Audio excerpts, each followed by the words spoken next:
Imagine giving your all, only to hear the same sentence again and again. Sorry, we've chosen someone else. Imagine watching your confidence shrink a little each time. Your heart whispers, maybe I'm just not meant for this. This is the story of Maya Carter, a 24-year-old woman from Chicago, who discovered that sometimes rejection isn't pushing you away. It's pushing you toward where you truly belong. Maya had always dreamed of becoming a digital illustrator. Fresh out of design school, she carried a portfolio full of hope. Every morning, she polished her resume. Every afternoon, she walked into interviews with a smile. But every evening, the emails came, "We've moved forward with another candidate. Not a good fit at this time." At first, she tried to stay strong. But after the 8th rejection, she sat alone in her tiny apartment, staring at the ceiling. Maybe I'm not talented enough. Maybe I'm just fooling myself. Those thoughts hit her harder than any email ever could. One weekend, overwhelmed and exhausted, Maya booked a cheap bus ticket to a quiet lakeside town in Wisconsin. She needed silence. She needed space from the noise inside her mind.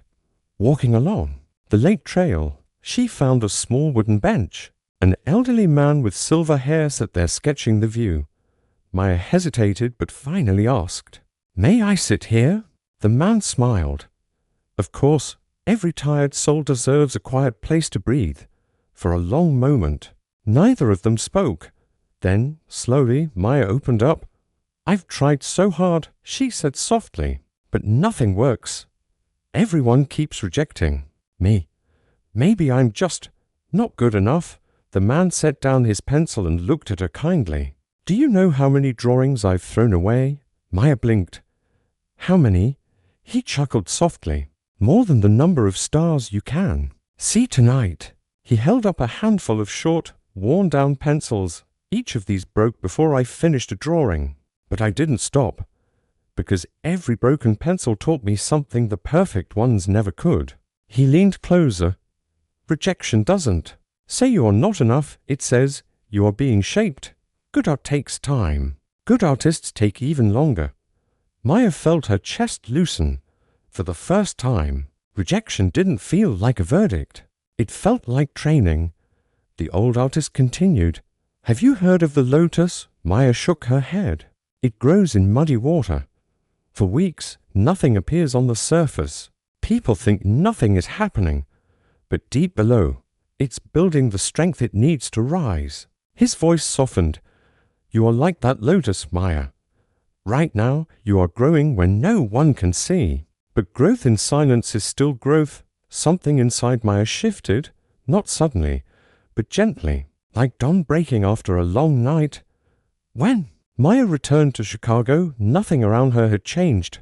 Same apartment, same inbox, same world. But she was different. She drew every day, not for approval, not for companies, but for herself. She remembered the broken pencils. She remembered the lotus dot, and rejection no longer scared her. Weeks later, while scrolling through job listings, Maya hesitated over one posting. A small creative agency was seeking an illustrator who understood emotion, storytelling, and persistence. She applied, not with trembling hands this time, but with quiet courage. 2 weeks later, her phone rang. "Maya, we love your work. We'd like to offer you the position." Her eyes filled not with sadness, but with the feeling of every silent moment finally making sense. She realized something powerful. Rejection wasn't the end. It was the beginning. It wasn't a wall.